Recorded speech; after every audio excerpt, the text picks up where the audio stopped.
ஆன்மீக அன்புள்ளங்கள் அனைவருக்கும் இனிய அன்பான வணக்கங்கள். சென்ற காணொளியில் யசோதை கண்ணனுக்கு 4 வகையான பூ சூட்டினா, அதாவது 3 வகையான பூ, ஒரு பூ மாலை, இந்த 4யுமே சூட்டி மகிழ்ந்தாங்கன்னு பார்த்தோம் இல்லைங்களா. ஒன்று செண்பகப்பூ, 2வது மல்லிகைப்பூ, 3வது பாதிரிப்பூ, 4வது மறிக்கொழுந்தும் மாலை. இப்போ 5வதாக செங்கழுநீர் மாலை பூ அப்படிங்கிறாங்க. அதாவது அந்த செவ்வல்லி பூன்னு சொல்லுவோம் இல்லையா, அந்த சுத்தமான தண்ணியில் அழுக்குப்படாமல் அந்த புதுசாக இப்போ தான் மலர்ந்திருக்கு அப்படின்ற மாதிரியான ஒரு செவ்வல்லி பூவை கையில் எடுத்துக்கிட்டு கண்ணன் கிட்ட சொல்கிறாங்களாம், கண்ணா வாடா, இங்கே பாரு அழகான செங்கழு நீர் பூ வச்சுருக்கேன், இதை நீ சூட்டிக்கணும்னு எனக்கு ஆசையாக இருக்குது, வாடா அப்படின்னு கூப்பிட்றாங்க. அதுக்கு கண்ணன் அப்படியே யோசிக்கான், என்ன சொல்லி நம்ம அம்மா கிட்டேருந்து நம்ம எஸ்கேப் ஆகலாம். அம்மா நான் உன் மேலே கோபமாக இருக்கேன் அப்படின்றான். ஏன் மேலே கோபமாக இருக்கிறியா, நான் என்னடா பண்ண உனக்கு அப்படின்னு சொல்லி கேட்கும்போது, அன்றைக்கி ஒரு நாள் நான் வெண்ணெயை திருடி சாப்பிட்டுன்னு நீ என்னை அடிச்சல்ல, அந்த அடி எனக்கு வலிச்சிச்சு தெரியுமா, நானே சின்ன குழந்தை தான், எனக்கு வலிக்கிற மாதிரி நீ அடிக்கலாமா, நான் அதனால் உன் மேலே கோபமாக இருக்கேன், நீ வைக்கிற பூவெல்லாம் நான் இனிமேல் வச்சுக்க மாட்டேன் போ அப்படின்னு சொல்லி செல்லமாக கண்ணன் ஒரு சின்ன கோவத்தை காட்டுறார். அதுக்கு யசோதை சொல்கிறாங்க, ஏண்டா நீ வெண்ணெயை சாப்பிட்டா பரவாயில்ல, அந்த பானைக்குள்ளே உன் மண்டையை மண்டையை விட்டுட்டு அதை அப்படியே அவசரமாக எடுத்து கையில் வர்றதெல்லாம் வலிச்சிக்குவேன், யாராச்சும் எங்கே பிடுங்கி சாப்பிட்றாங்களோன்னு சொல்லிட்டு அதை அப்புக்கு நான் அப்படியே சாப்பிடுவேன். அந்த மாதிரி சாப்பிடும்போது தொண்டைக்குழிக்குள்ளே சிக்கிக்காதா, உள்ள உணவு அந்த இதில் உடம்புல எங்கேயாச்சும் அடைச்சி இதை பண்ணிடாதா, ஜீரணமாயிடாதா, இந்த மாதிரி பிரச்சனை ஏதாச்சும் வந்துருமா அப்படின்றதுனால நான் உனக்கு பயத்தில் உனக்கு எதுவும் ஆயிடக்கூடாதே அப்படின்ற பதட்டத்தில் தானடா நான் உனக்கு அந்த மாதிரி பண்ணேன். என்ன போய் நீ அடித்தா, அதுவும் நான் அடித்து உனக்கு வலிச்சிச்சின்னு சொல்கிற பார்த்தியா, அதுதாண்டா இருக்கிறதுலையே காமெடியாக இருக்குது அப்படின்னு சொல்லி யசோதை கண்ணன் கிட்ட சொல்கிறாங்களாம். ஏன் எனக்கு வலிக்காதா, நானும் குழந்தை தானே அப்படின்னு கேட்கும்போது, நீ குழந்தை தான், ஆனால் நீ செஞ்சிருக்கிறது வீரதீர செயல்கள், அந்த லீலைகளை எல்லாம் பார்க்கும்போது எப்பேற்பட்ட பராக்கிரமசாலினி, நான் அடித்தது வலிச்சிச்சின்னு சொல்கிறியே அப்படின்னும்போது, நான் என்னது பராக்கிரமசாலியா, என்னம்மா சொல்கிற நீ அப்படின்னு கண்ணன் ஒன்றுமே தெரியாத மாதிரி யசோதை கிட்ட கேட்குறாரு. அதுக்கு யசோதன் இதுக்கு ஒரு லிஸ்ட்டு வச்சுருக்கேன், ஏம்மா நான் அப்போ ஒரு லிஸ்ட்டு சொன்னேன், இப்போ மறுபடியும் இன்னொரு லிஸ்ட்டாக, என்னம்மா லிஸ்ட்டு, நீ செஞ்ச லீலைகள் உன்னுடைய வீரதீர செயல்களுக்கு ஒன்றா ரெண்டா சொல்கிறேன், ஒன்றுன்னா கேளு அப்படின்னு சொல்லிட்டு, ஆனால் நான் சொல்லுவேன், நான் சொன்னதுக்கப்புறம் நீ இந்த செங்கழு நீர் புஷ்பத்தை நீ வச்சுக்கணும், ஓகேவா அப்படின்னு சொல்லும்போது, சரிம்மா நான் வச்சுக்கிறேன் அப்படின்னு சொல்லும்போது என்னன்னு கேட்குறாரு. அப்போ தான் அந்த யசோதை சொல்கிறாங்க, அந்த பகாசுரன் அப்படின்றவன் கொக்கு ரூபத்தில் உன்னை அவனுடைய வாயால் எடுத்து அப்படியே விழுங்கிட்டான். ஆனால் நீ என்ன பண்ண, அந்த வயிற்றை கிழிச்சிட்டு வெளியே வர்றதுக்கு உன்னால் முடியும், ஆனால் அப்படி செஞ்சால் அந்த கொக்குக்கு வலிக்கும், அந்த கொக்கு பாவம் அப்படின்னு நினச்சி உன்னுடைய உடல் உஷ்ணத்தை அதிகப்படுத்தி அந்த உஷ்ணம் தாங்காமல் கொக்கு தன்னோட வாயை பெருசாக திறக்கிற மாதிரி செஞ்சு எந்தன் வழியாக வெளியே உள்ளே போனியோ அந்த வழியாகவே வெளியே வந்த இல்லையா. இதை நான் என்னன்னு சொல்கிறது, இதை பெருமையாக சொல்கிறதா, லீலைன்னு சொல்கிறதா, உன்னுடைய அசாத்திய திறமைன்னு சொல்கிறதா, யாரால் இந்த மாதிரியெல்லாம் செய்ய முடியும், அதை பார்த்து நான் ஷாக் ஆனேன். அதோடு நிறுத்தனியா அந்த குவளையா பீடம்னு ஒரு யானை வந்துச்சுல்ல, அந்த யானையினுடைய தந்தத்தை பிரித்து அந்த யானையையும் தோக்கடித்து அதிலிருந்தும் நீ ஜெயிச்சுட்டு வந்த இல்லையா. இந்த மாதிரி கம்சனனுடைய ஒவ்வொரு செயல்களுக்கும் பதிலடி கொடுத்துட்டு நீ ஜெயிச்சுக்கிட்டு வந்துக்கிட்டே இருக்கிற இல்லையா.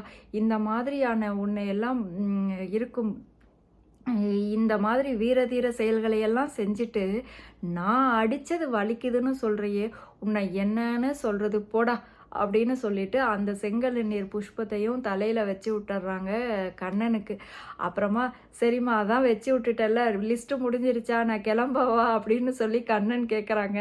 அதுக்கு யசோதை சொல்கிறாங்க, இதோட முடிஞ்சிச்சா, இன்னும் இருக்குது லிஸ்ட்டு கேளு அப்படின்னு சொல்லிட்டு அந்த நப்பின்னையை கல்யாணம் பண்ணிக்கணும் அப்படின்றதுக்காக நப்பின்னையை கல்யாணம் பண்ணுறதுக்கு நப்பின்னை ஒரு கண்டிஷன் போடுறாங்க. யார் ஒருத்தர் 7 எருதுகளை ஒரே டைமில் ஒரே ஆளாக அடக்குறாங்களோ அவங்கள தான் நான் கல்யாணம் பண்ணிக்குவேன்னு சொன்னதுனால அந்த 7 எருதுகளையும் ஒரே தனி மனிதனாக நின்று அடக்கி அந்த நப்பின்னையை கல்யாணம் பண்ணிக்கிட்டேன் இல்லையா.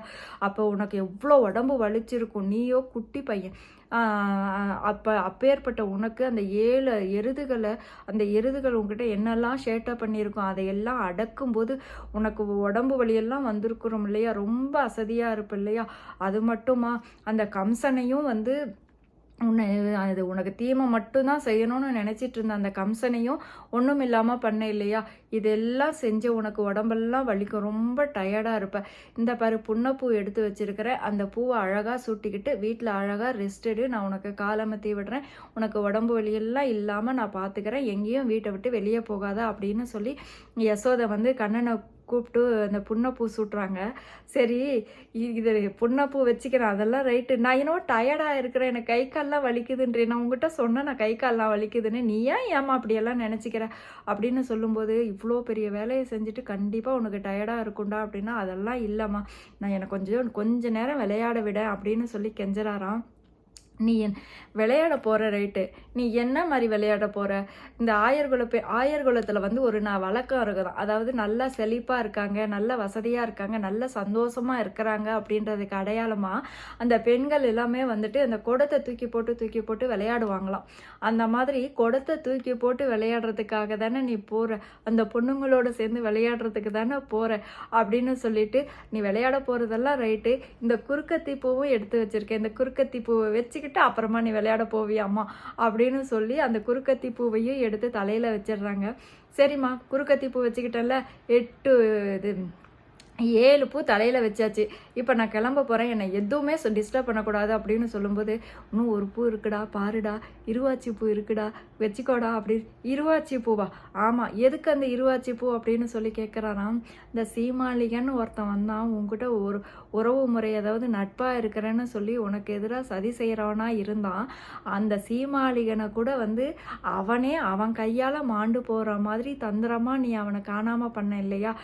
அந்த எப்படி எதுக்கு அப்படி பண்ண? அவனால் எதிர்காலத்தில் ஏதாச்சும் ஆபத்து வரும், அவனால் பிரச்சனைகள் வரும் அப்படின்னு உனக்கு முன்கூட்டியே தெரிஞ்சதுனால தானே அந்த சீமாளிகனை கூட நீயா அவனை எதுவும் பண்ணலை, அவன் கையால் மாண்டு போகிற மாதிரி அந்த சக்கராயுதத்தை அவனுக்கு சொல்லிக் கொடுக்குற மாதிரி சொல்லி கொடுத்து அவனுக்கு அதை பிரயோகப்படுத்த தெரியாமல் அந்த சக்கரத்தை மறுபடியும் திரும்ப வரும்போது அவனாவே அவன் கழுத்தில் பட்டு மாண்டு போகிற மாதிரி செஞ்சே இல்லையா? இப்பேற்பட்ட உனக்கு, இப்பேற்பட்ட பெருமை வாய்ந்த உனக்கு இந்த இருவாச்சி பூவை சூட்டுறேன் அப்படின்னு சொல்லி அந்த இருவாச்சி பூவையும் சூட்டிடுறாங்க. இப்போ கடைசியாக ஒரு பூ வச்சுருக்காங்க, மனோரஞ்சித பூ. அந்த மனோரஞ்சித பூவை எப்படியாச்சும் இவன் தலையில் சூட்டியே ஆகணும்ன்ட்டு என்ன சொல்லலாம் அப்படின்னு யசோதை வந்து யோசனை பண்ணிகிட்டு இருக்கும்போது அப்போ தான் சொல்கிறாங்க, நீ யாரோட மனசுலெல்லாம் இருக்க தெரியுமா? அண்டர்குலத்துக்கு அதிபதியாக இருக்கக்கூடிய அந்த தேவர்கள் நித்திய சூரிகள் அவங்களோட மனசுல எல்லாம் இருக்கிற, அந்த அண்டர்குலத்துக்கு அதிபதிகள் கிட்ட மட்டுமா இருக்கிற? உனக்கு தொண்டு செய்யணும்னு நினைக்கிறாங்க இல்லையா, உன்மேல பக்தி செய்யணும்னு நினைக்கிறாங்க இல்லையா, உன் மீது தீராத காதல் கொள்ளணும், அந்த பக்தியை எப்படி செலுத்தணும்னு கூட தெரியாமல் காதலா அன்பா உன்னை ஒரு குழந்தையா நினச்சி இந்த மாதிரியெல்லாம் உன்னை எப்படியெல்லாம் நினச்சி உனக்கு கைங்கரியம் தொண்டு செய்யணும், உன்னுடைய லீலைகளெல்லாம் சொல்லி உன்னை புகழணும், உன்னுடைய வீரதீர இந்த மாதிரியான திரு அவதாரங்கள் செய்யும்போது உன்னுடைய வீரதீர சாதனைகளெல்லாம் சொல்லணும், அப்படி சொல்லி மகிழணும் அப்படின்னு நினச்சிட்டு இருக்கக்கூடிய அந்த தொண்டர்களுடைய மனசுலையும் இருக்கிற இப்பேற்பட்ட நீ எப்படி படுத்துட்ருக்கிற தெரியுமா? அதாவது இந்த உலகத்தையெல்லாம் சாப்பிட்டு ஒன்றுமே தெரியாத மாதிரி அந்த உலகத்தையெல்லாம் தன்னுள்ள வச்சுக்கிட்டு அந்த ஆளிலை மேலே படுத்துக்கிட்டு எவ்வளோ அழகாக சிரிக்கிற பார்த்தியா? இப்பேற்பட்ட உனக்கு இந்த கருமுகை பூவையும் சூட்டணும், எனக்கு ஆசையாக இருக்குது, வாடா கண்ணான்னு சொல்லி கடைசியாக அந்த மனோரஞ்சிதம்னு சொல்லக்கூடிய அந்த கருமுகை பூவையும் கிருஷ்ணனோட தலையில் சூட்டிடுறாங்க. இப்போ 9 வகையான பூவையும் யசோதை வந்து சூட்டிட்டாங்க இல்லையா? இந்த 9 வகையான பூவையும் சூட்டுனாங்க அப்படின்றது நமக்கு பெரியாழ்வார் தந்திருக்கக்கூடிய அந்த 9 பாசுரங்கள் மூலமாக தெரியுது. இந்த 9 பாசுரத்தையும் சொல்லி கடைசியாக அவர் சொல்லியிருக்கக்கூடிய அந்த 10வது பாசுரத்தையும் சொல்லி நம்ம கண்ணனை, நம்ம வீட்டுக்கு வந்திருக்கக்கூடிய அந்த நம்ம வீட்டு கண்ணனை, நம்ம செல்லக்கண்ணனை, நம்ம கண்ணனை நம்ம உளமாற நம்ம குழந்தையா நினச்சிக்கிட்டு, நம்ம எல்லாருக்குமே அவர் குழந்தை தாங்க, அந்த குழந்தையா நினச்சிக்கிட்டு யசோதையனுடைய தாயுள்ளத்தோடு நம்மளும் இந்த 9 வகையான பூக்களை சூடி, அந்த 9 வகையான பூ கிடைக்கலையா, இந்த லீலைகளை எல்லாம் சொல்லி யசோதை எப்படி ரசித்தாலோ அந்த லீலைகளை நமக்கு தெரிஞ்ச மாதிரி பாசுரமாக தான் சொல்லணும்னு இல்லை, பெரியாழ்வார் இப்படியெல்லாம் சொல்லிட்டு போயிருக்காருங்க. இந்த மாதிரி பூவையெல்லாம் கண்ணா நான் உனக்கு மனசார மானசீகமாக நான் உனக்கு சூட்டுறேன், எங்கள் வீட்டுக்கு வந்திருக்கிற இல்லையா, சந்தோஷமாக எங்கள் கூட இரு, என்னைக்கும் எங்கள் வீட்டில் இரு, எங்கள் குழந்தைங்களுக்கு நீ தான் வழிகாட்டி அப்படின்னு சொல்லி அந்த கண்ணனை வழிபாடு செஞ்சால் கண்டிப்பாக அந்த பார்த்தசாரதியாக இருந்து நமக்கு வழிகாட்டியாக இருப்பார். நம்ம குழந்தைங்களுக்கு தேவையான அனைத்து சௌகரியங்களையும் அவர் செய்து தருவார். அந்த திருவேங்கடவனாக இருந்து நமக்கு எல்லா விதமான நிதிகளையும் நம்ம மனசை சந்தோஷமாக வச்சுப்பார். நம்ம மனசு தெளிவாக வச்சுக்கிறதுக்கு அவர் வழிகாட்டியாக இருப்பார். எல்லா தேவைகளையும் பூர்த்தி செய்வார். அந்த அரங்கன் பள்ளி கொண்ட அரங்கநாதனாக இருந்து நம்ம வாழ்கிற வரைக்கும் நம்மளை பார்த்து ரசிச்சுட்டு நம்ம வாழ்வு காலம் முடிஞ்ச பின்னாடி நமக்கு முக்தி தாயார் சொல் பேச்சு கேட்டு நமக்கு முக்தி கொடுக்கறதுக்கும் அந்த அரங்கநாதனாக நமக்கு பள்ளி கொண்டு இருக்கிறார். இப்பேற்பட்ட அந்த கண்ணனை இந்த கோகுலாஷ்டமி அன்னைக்கு நம்ம வீட்டுக்கு கூப்பிட்டதோடு நிறுத்தாமல் எல்லா பூவையும் சூட்டிட்டு கடைசியாக அந்த ஒரு ஆரத்தி சொல்லி அவனுக்கு திருஷ்டியும் கழிச்சிட்டு அந்த கண்ணனை எங்கேயும் போக விடாமல் நம்ம வீட்டிலேயே நிலையா பிடிச்சி வச்சுக்குவோம். கண்டிப்பாக நமக்கு சந்தோஷம் கிடைக்கும்ன்றது நிதர்சனமான உண்மைங்க. மீண்டும் வேறொரு காணொளி உங்கள் எல்லாரையும் சந்திக்கிறேன். நன்றி, வணக்கம்.